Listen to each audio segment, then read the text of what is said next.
বলেছে তোকে যে মুখ চেপে ধরেছি এটা শুধু এখানেই শেষ নয়, প্রয়োজন হলে তোকে গুলি করে মেরেও ফেলতে পারি। একটা সময় ছিল শিবির একটা গালি গালি ছিল, পরবর্তীতে এই সমন্বয়ক শব্দটা একটা গালিতে পরিণত হয়েছে।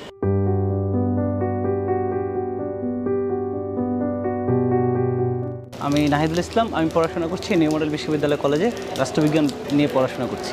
আসলে আন্দোলনটা শুধু জুলাই মাস 2024 সালের সাথেই আমি সম্পৃক্ত না, দীর্ঘদিন ধরে আমি আন্দোলন করে যাচ্ছি এবং আমার আন্দোলনের হাতেখড়িটা হয়েছিল 2019 সাল থেকেই। ঢাকার রাজপথে যখন উত্তাল পরিবেশ, তখনই আমার আন্দোলনের হাতেখড়ি এবং সেখান থেকে আমি হাসিনা বিরোধী আন্দোলনের সাথে সম্পৃক্ত। এবং শুধু হাসিনা বিরোধী আন্দোলন নয়, আমাদের চিন্তা চেতনা ছিল এদেশের মানুষের জন্য, এদেশের সাধারণ জনগণের জন্য, কৃষক শ্রমিক খেটে খাওয়া মানুষের জন্য অধিকার প্রতিষ্ঠা করা। অধিকার প্রতিষ্ঠার আন্দোলনে নেমেছিলাম। পরবর্তী সময়ে যখন আমরা দেখলাম যে 2024 সালের জুলাই অগস্ট মাসে যেই গণঅভ্যুত্থান ঘটেছে, এবং সেখানে আমাদের মনে হয়েছিল যে এই সময়টাতে যদি সরকারকে আমরা না করতে পারি, ডমিনেট করতে না পারি, তাহলে ভবিষ্যৎ প্রজন্ম খুবই সমস্যার মধ্যে দিয়ে যাবে এবং বাংলাদেশ একটি অন্ধকার ইয়েতে পরিণত হবে। তারই ধারাবাহিকতায় আমাদের এই আন্দোলন সংগ্রাম চলমান ছিল এবং অবশেষে আপনারা দেখেছেন জুলাই গণঅভ্যুত্থান ঘটেছে। তার মাধ্যমে আমরা স্বৈরাচার ফ্যাসিস্ট সরকারকে উৎখাত করতে পেরেছি। এবং শুধু আমরা না, আমরা মনে করি এই আন্দোলনের সাথে সম্পৃক্ত ছিল বাংলাদেশের 16 কোটি জনগণ। এই আন্দোলনের সাথে সম্পৃক্ত ছিল এই দেশের রিক্সাওয়ালা, ভ্যানওয়ালা থেকে শুরু করে পথশিশু সবাই এই আন্দোলনের স্টেক হোল্ডার ছিল। কিন্তু পরবর্তী সময়ে এসে আমরা দেখেছি যে আমাদের যে প্রত্যাশা ছিল তাদেরকে নিয়ে, যারা আমাদের সামনে সম্মুখ সারিতে নেতৃত্ব দিয়েছিলেন, তারা দেখেছি একটা সময় এসে তারা তাদের ভাগবাটোয়ারা নিয়ে ব্যস্ত। যারা এই আন্দোলন স্টেক হোল্ডার ছিল তাদের কোনো খোঁজখবর নিচ্ছে না, নেয়নি।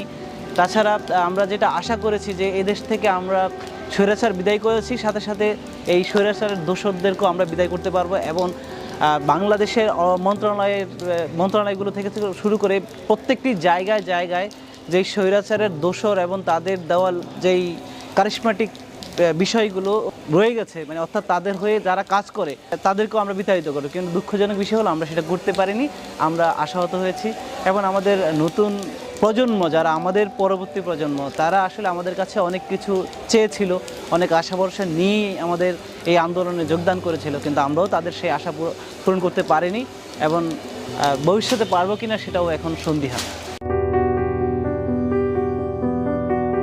আসলে সেদিনে ঘটনাটা ঘটেছিল, আমাদের নির্দেশনা ছিল যে আমরা মিছিল নিয়ে এবং আমাদের যেই সহপাঠী সহযোদ্ধারা আছেন তাদেরকে নিয়ে আমরা দোয়েল চত্বরের এদিকে আসবো এবং এসে আমরা আমাদের ঢাকা বিশ্ববিদ্যালয়ের যে নেতৃত্ব ছিল সেটার সাথে যোগ হয়ে আমরা মার্চ ফর জাস্টিস কর্মসূচিটা সফল করব।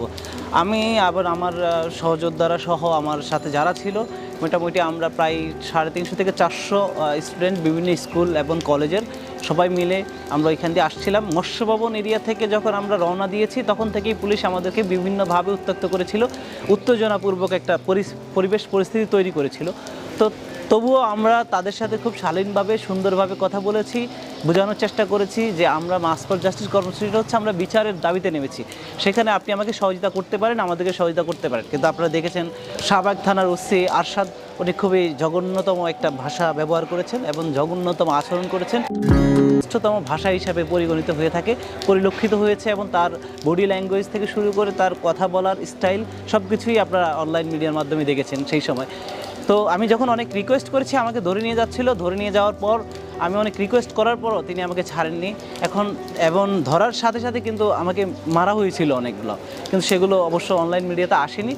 তারপরে তো আপনারা দেখেছেন আমাকে যখন ধরে নিয়ে আসলো, আমার সাথে আরেকজন ছিল, ওনাকে ধরে নিয়ে আসলো এই যে হাইকোর্টের সামনে, সেখানে ব্যারিস্টার মাহউদ্দিন খোকন সাহেবরা এসে আমাকে এবং আমার সহপাঠীকে ছাড়িয়েছিল।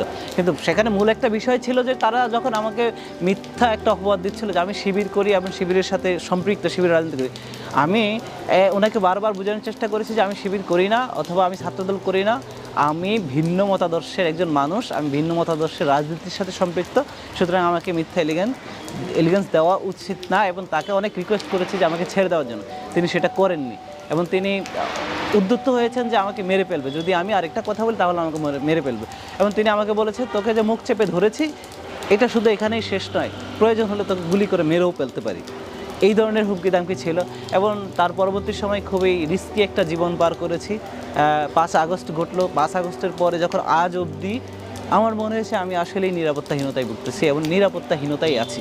কারণ যেখানে আমাদের নিরাপত্তা এবং 16 কোটি মানুষের নিরাপত্তা দেওয়ার কথা ছিল সরকারের, সেখানে সরকার কোনো একটা পক্ষকে নিরাপত্তা দিয়েই এই বাংলাদেশের বর্তমান রাষ্ট্র কাঠামো পরিচালনা করে যাচ্ছে।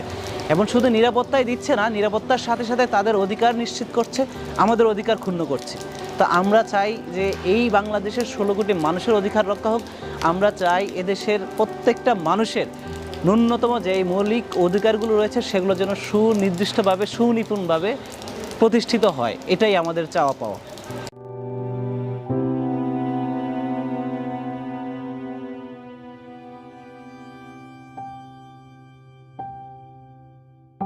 পরবর্তীতে আমি আসলে পদক্ষেপ নেইনি এমনটা নয়, আমি জেনেছি যে সরকার এবং রাষ্ট্রপক্ষ তার বিরুদ্ধে মামলা করেছেন এবং সেখানে তিনি আটক অবস্থায় আছেন, তাকে রিমান্ড পর্যন্ত নেওয়া হয়েছে আমি শুনেছি, দেখেছি অনলাইন মিডিয়ার মাধ্যমে। কিন্তু আমি আসলে ওইভাবে কোনো পদক্ষেপ নিতে পারিনি, কারণ কেউ আমার সাথে সেই সময় যোগাযোগ করেনি বা আমিও কারোর কাছে গিয়ে যোগাযোগ করব বা একটা বিষয় থাকে যে যোগাযোগের, সেই জিনিসটা আমি পাইনি। সেই জন্য হয়তো আমি ওনার বিরুদ্ধে অ্যাকশন নিতে পারিনি। তবে আমি রাষ্ট্রপক্ষের কাছে আহ্বান জানাবো, যেহেতু ওনাকে রাষ্ট্রপক্ষ ধরেছে, মামলা করেছে, তাহলে পরবর্তী সময়টুকু যেন একটি দৃষ্টান্তমূলক শাস্তির ব্যবস্থা করা হয়, যেন এই বাংলাদেশে এই আসাদের এমন একটা শাস্তির ব্যবস্থা করা হয়, সেই শাস্তি দেখে যেন পরবর্তী সময়ে কোনো রাষ্ট্রীয় কোনো আইন শৃঙ্খলা রক্ষাকারী বাহিনী যেন ওর মতো হতে না পারে এবং ওর মতো উদ্যত আচরণের অধিকারী না হয়, আমি সেটাই আশা করব। না করে ঘোষণা না করে সেইটা থেকেই বের হয়ে সবাই এখন রাজনৈতিক দলে পরিণত হয়েছে। সুতরাং যারা রাজনৈতিক দলে পরিণত হয়েছে তারা ঠিক আওয়ামী লীগের মতো মুক্তিযুদ্ধ আমার বাবার এই শব্দটা ব্যবহার করতো, এখন ওই দলের নেতারাও ঠিক ওইভাবেই ব্যবহার করছে, জুলাই আমার, জুলাই আমাদের। এবং তারা বিভিন্ন জায়গায় সমাবেশ করছে, সেখানে বলছে যে এই দেশের তরুণদের আশা আকাঙ্ক্ষার প্রতিফলন ঘটাবে এনসিপি অথবা তাদের যে রাজনৈতিক দল সেটা, এবং তারাই একমাত্র জুলাইয়ের স্টেক হোল্ডার, এমন কিছু বক্তব্য আমি মানে শুনেছি বা শুনতে পাই আর কি।